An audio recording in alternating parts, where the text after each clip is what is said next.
President Trump prepares for a high-profile victory lap after brokering what could be a historic peace agreement that finally ends the Israel-Hamas war.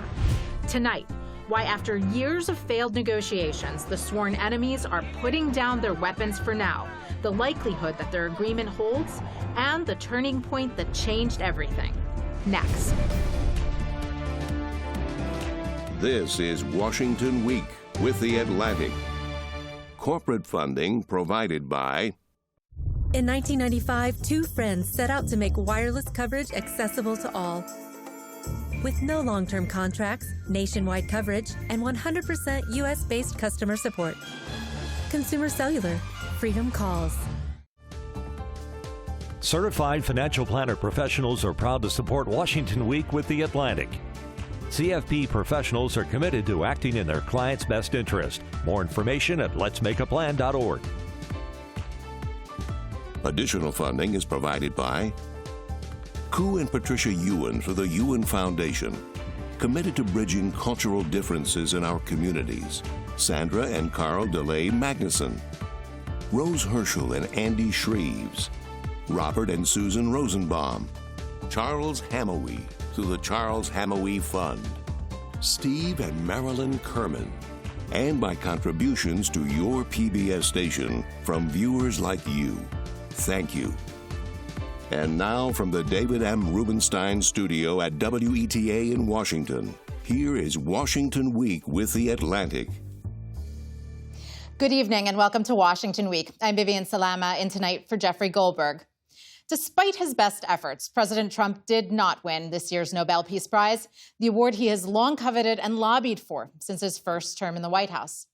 If there's a silver lining for the president, the award is typically given for achievements made the previous year. So in 2026, Trump may be a stronger candidate because of what could be a historic deal he brokered between Israel and Hamas that ends the fighting in Gaza.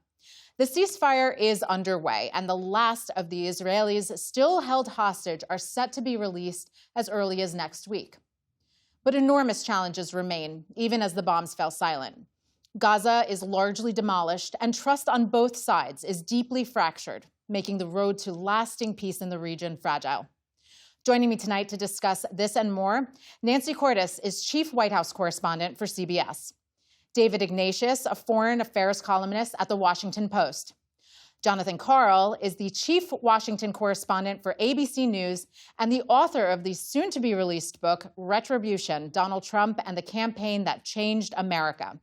And Mark Mazzetti is a Washington correspondent at The New York Times. Thank you all so much for joining me. David, I want to start with you. You had a really gripping piece yesterday in the Washington Post where you started it off by saying, war's end is like waking up from a nightmare. It was so striking. Can you kind of take us behind the scenes into the contours of this plan, what we can expect to see in the coming weeks and months? So, as you said, the guns did fall silent today with the Israeli Knesset approving the deal. The ceasefire has begun. Israeli troops have begun a partial withdrawal. They'll still occupy about half of Gaza.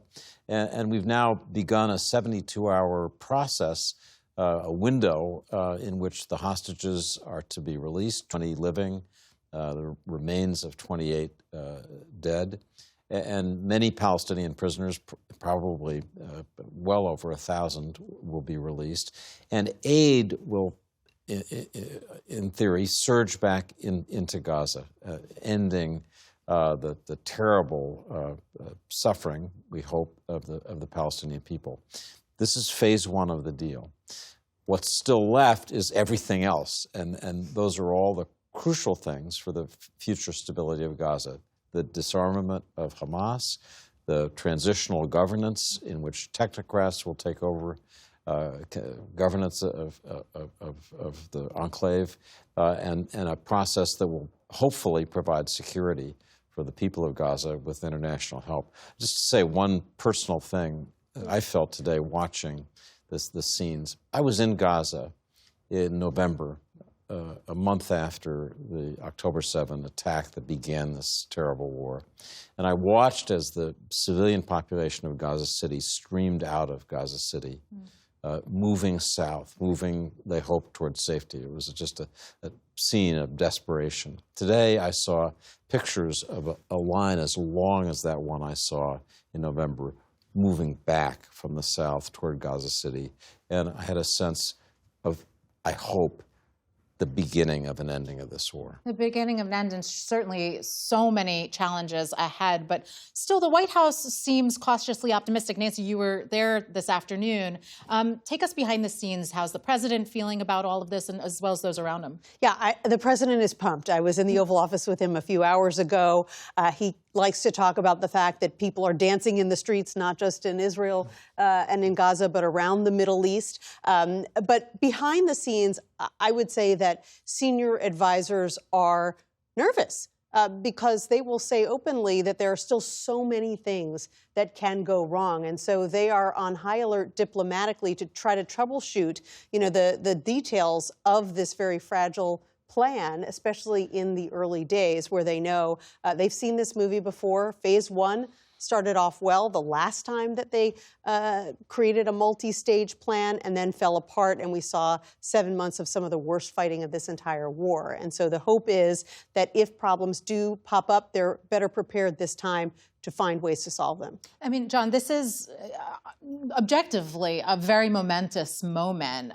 Just to get a permanent ceasefire that both sides agree to is huge. President Biden had tried for the year and a half or so, more than that actually, that he was in office, and fell short on getting that ceasefire to hold, even temporary ceasefires.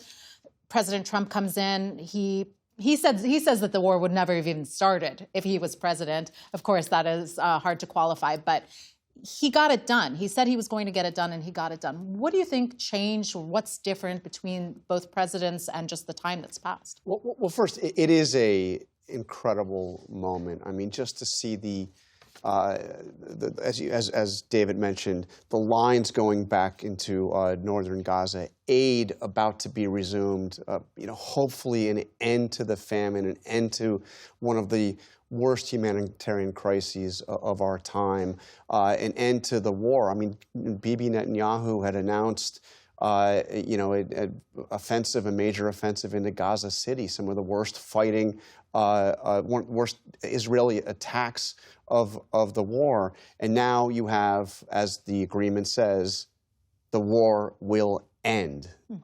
It is, look, Trump. Trump is the person that made this come together.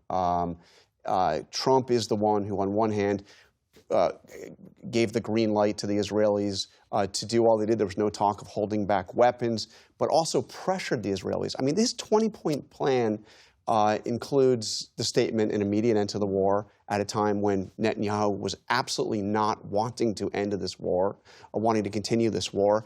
And it also says amnesty, amnesty for members of Hamas who commit to peaceful coexistence, amnesty. So that Bibi Netanyahu does not sign on to something like this without immense pressure. And Donald Trump can pressure Netanyahu in a way that Biden simply could not. Now, President Trump was asked today at the White House about the ceasefire. Here's what he said. And how confident are you that the ceasefire will hold? I think it'll hold, yeah. I think it'll hold. They're all tired of the fighting. I want to read an excerpt from David's piece yesterday, something that really striking. He says, it took the imperious, implacable personality of Donald Trump to ram a peace deal home. The blustering go-it-alone president did it in an unlikely way by listening to others and organizing a coalition that by the end included all major Arab and European nations, as well as Israel and Hamas.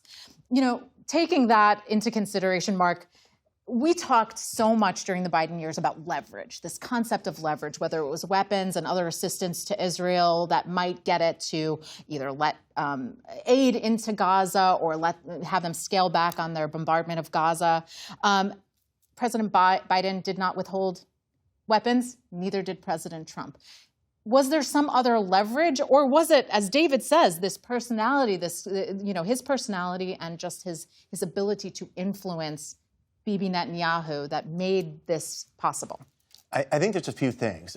First off, Netanyahu has built his entire political career on being the person who knows American politics, right? He sells it as, I know America, I know political shifts. And the politics have changed also. That's one thing to say about politics toward Israel. The Republican Party's support for Israel is no longer a given.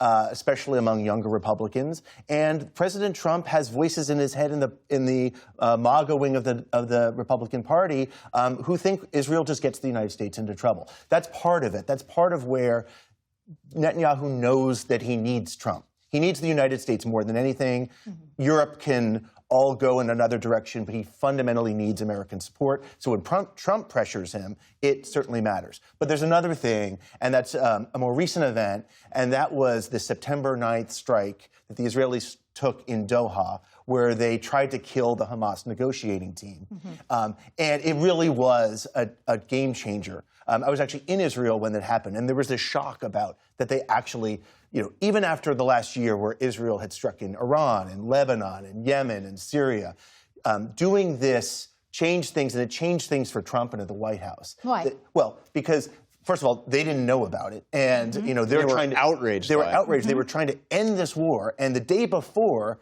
Jared Kushner is meeting with Ron Dermer, who's BBC senior advisor, in Florida to hash out, a kind of peace deal. And then the next day, Dermer doesn't tell him that they're about to bomb into Doha, and they're furious. So that does change the dynamic, and that's also, to your point, gets the Arab governments to sort of see an opportunity here to pressure Israel and also to pressure Hamas to end the conflict. So that's another big element. And David, on the flip side of that, please, yes, John. I'm just going to say, think about that moment of that strike in Doha.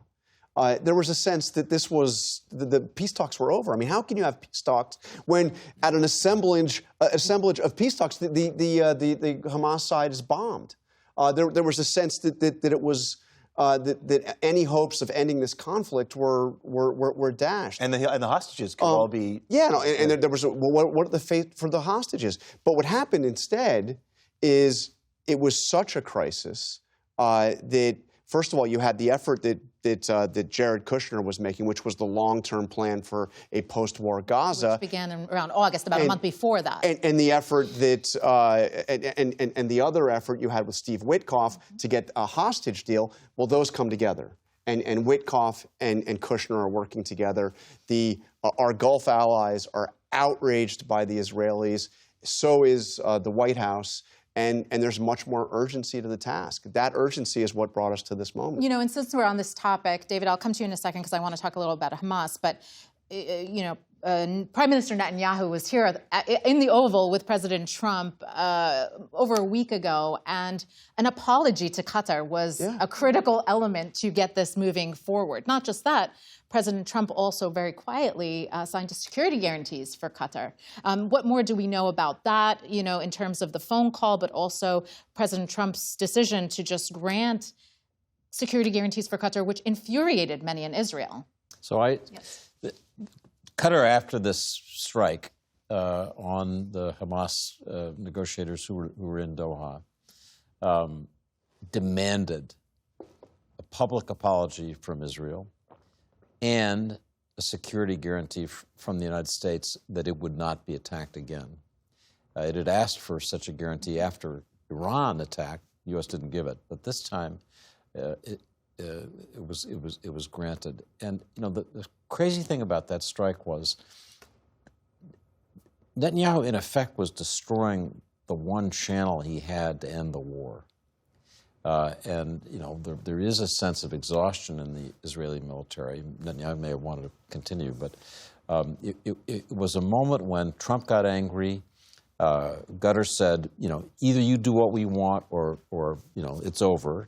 And I think there was a rallying.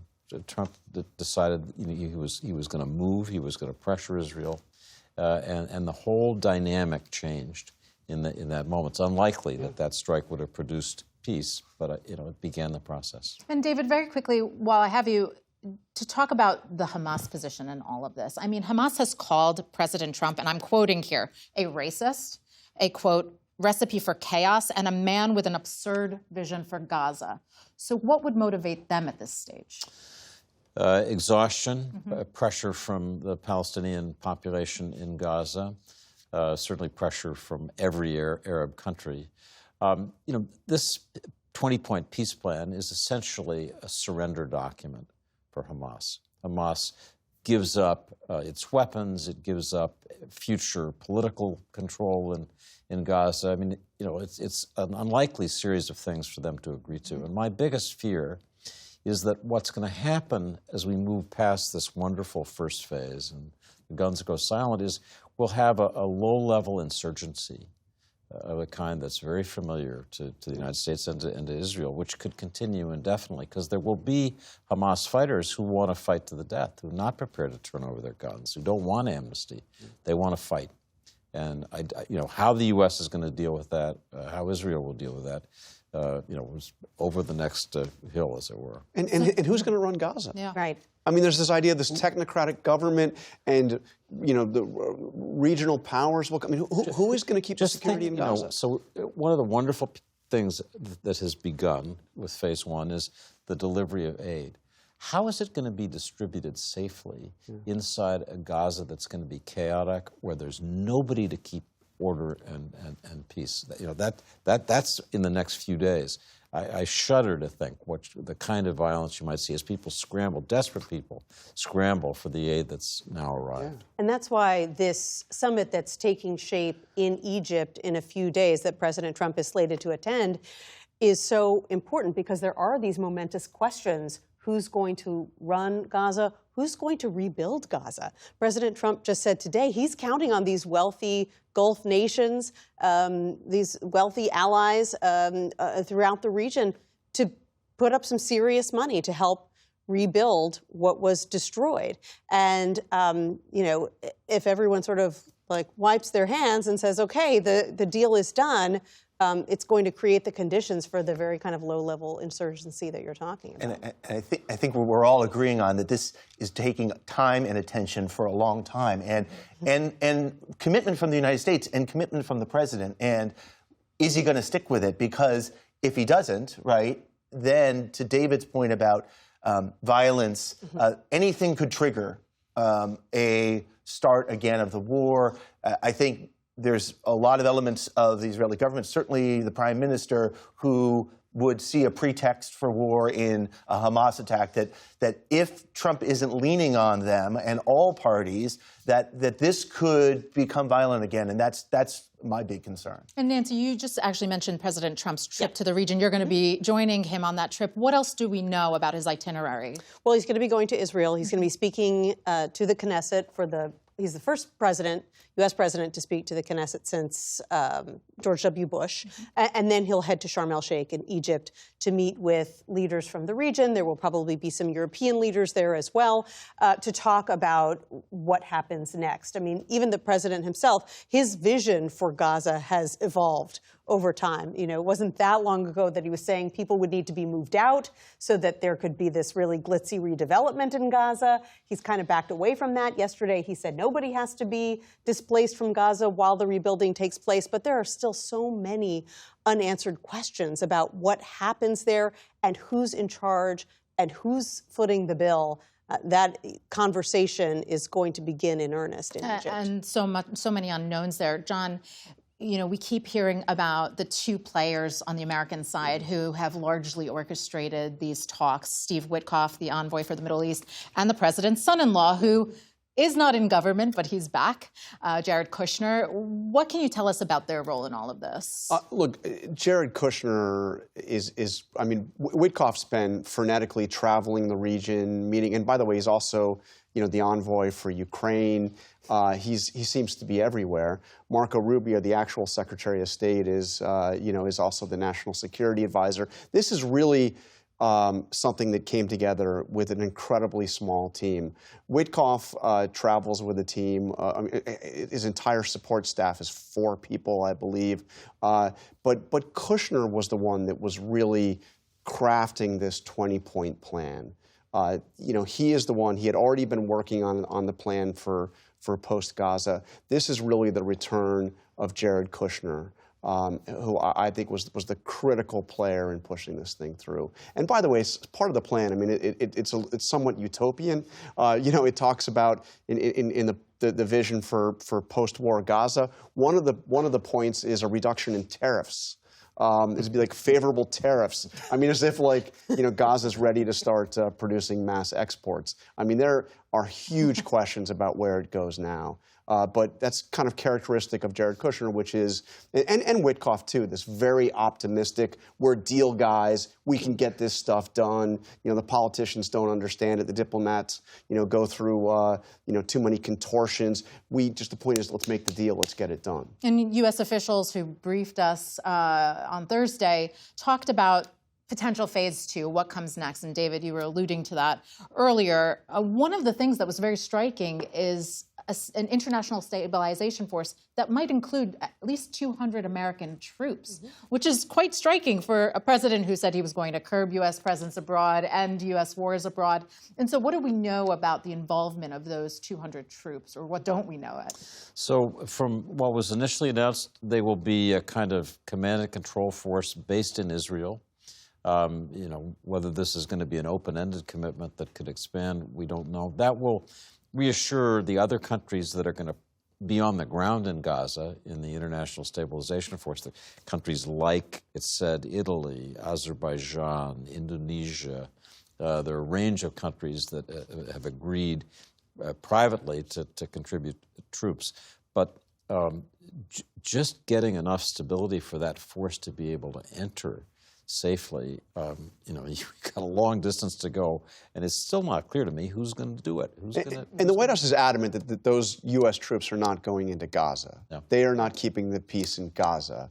They are there to have this coordination function in Israel. Right. And there are also troops that are already in the region. I mean, the White House is trying to minimize exactly what this means. But there's some U.S. skin in the game, even though they won't be exposed to fire. That's one of the things, actually, that I think is good about this deal. The U.S. is there to help and stabilize. Yeah, they're there to monitor the ceasefire. They are troops that are specialized in logistics and transportation to help with all the logistics with bringing aid back into Gaza. So they're not, at least at this point, supposed to be crossing that border. But they'll be there to make sure that the ceasefire is being carried out to the letter of the agreement. Mark, very briefly, the White House started to whisper the words Abraham Accords again, the normalization deals with Israel. Of course, the coveted normalization with Saudi Arabia still sort of out there. How realistic is that at this stage with everything that's happening? So before October 7th,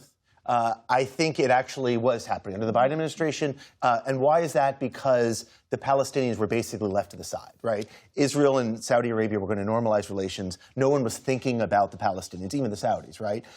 After October 7th, after the war, it was clear the Palestinians could no longer be ignored. I think, with the ending of the war, if all these phases continue, down the road, there will be this possibility, but there's still the question of, is there a Palestinian state? Will there ever be a Palestinian state? That is, in the current construct of the Israeli government, that is a total deal breaker. They would never go along with it, right? And the question is, would the Saudis demand it, right? Or are there other things that would mollify the Saudis to get normalization with Israel that the U.S. could give them? And once again, the question is, who's going to be speaking for the Palestinians? Nancy, we have just about a minute left, and I want to just turn to the shutdown. The director of the Office of Management and Budget, Russ Vought, wrote today on X, the rifts have begun, referring to reduction and force plans that the White House has been contemplating. You were just at the White House. What did the president have to say about this? Well, I tried to get him to provide any kind of details about the size of these layoffs, the number of people who got letters today, which agencies they come from. All he would say is it's a lot, and it's all Democratic priorities, but he wouldn't go into more specifics. We do know that there are some workers from the EPA who have gotten letters informing them that they are going to be laid off 60 days from now. DHS, HHS, some workers there as well. Education. But we're still, exactly, education, but we're still trying to get our arms around how widespread this is, whether it's more of a scare tactic, as Democrats say, or whether these are true significant cuts to the federal workforce. And in 30 seconds, are we any closer, John, to seeing an end to the shutdown? I don't think so. I mean, look, Congress is not even going to be in session until, midweek next week. I don't see any light at the end of this tunnel. And, Russ Vought, the OMB director, does, I think, see a shutdown as a great opportunity to do what he really wants to do, which is to reduce the size of the federal workforce. A lot to cover there, but we have to leave it there. Thank you so much to our guests for joining me, and thank you at home for watching. You can read more about the Gaza peace deal by visiting theatlantic.com. I'm Vivian Salama. Good night from Washington. Corporate funding for Washington Week with The Atlantic is provided by Consumer Cellular. Certified financial planner professionals are proud to support Washington Week with The Atlantic. CFP professionals are committed to acting in their clients' best interest. More information at letsmakeaplan.org. Additional funding is provided by Ku and Patricia Ewan for the Ewan Foundation, committed to bridging cultural differences in our communities. Sandra and Karl DeLay Magnuson, Rose Herschel and Andy Shreves, Robert and Susan Rosenbaum, Charles Hamawi through the Charles Hamawi Fund, Steve and Marilyn Kerman, and by contributions to your PBS station from viewers like you. Thank you.